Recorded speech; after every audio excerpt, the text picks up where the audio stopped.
আমার রব, আপনার উদ্দেশ্যে গুনাহগার বান্দার লিখে এক চিঠি। রমজান চলে এসেছে অতি সন্নিকটে। পরের রমজানে এ দেহে রু থাকবে নাকি জানি না। আগের রমজান থেকে শুরু করে এই রমজান অনেক গোপন পাপে নিমজ্জিত হয়েছে, যা শুধু আপনি জানেন।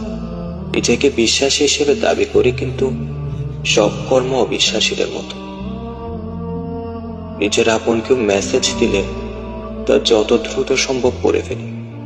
আর আপনার দেওয়া 1400 বছর আগের মেসেজ ফার্নিচারের কোণে ধুলোমলিন হয়ে পড়ে আছে। আপনার কথাগুলো কখনো বোঝার চেষ্টাও করিনি। নিজের নামের আগে আপনার রাসূলের নাম লাগিয়েছে, কিন্তু ওনার কথা সত্যি কি শুনেছি? হারাম কাজকে আসলে কি এখন কেউ ভয় পায়? তাহলে হারাম অনুষ্ঠানে এত মানুষ কিভাবে যায়? দুনিয়ার আনন্দ উপভোগ করতে গিয়ে তারা যে দিনকে ছুঁড়ে ফেলে দিচ্ছে। আমরা রবকে মানে, কিন্তু তার কথা শুনি না। নামাজ, রোজা, হজ, যাকাত তো দিই, কিন্তু হারামে নিজেকে জড়িয়ে। শয়তান এবং আমার নফসের শব্দ এখনো কানে আসে।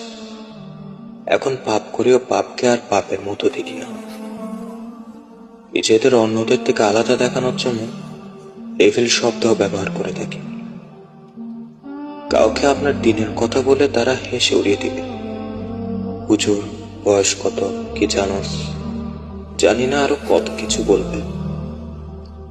যখনই আমি ভেঙে পড়ি, আপনার এই আয়াত মনে করি, হাসবুনাল্লাহু ওয়া নি'মাল ওয়াকিল।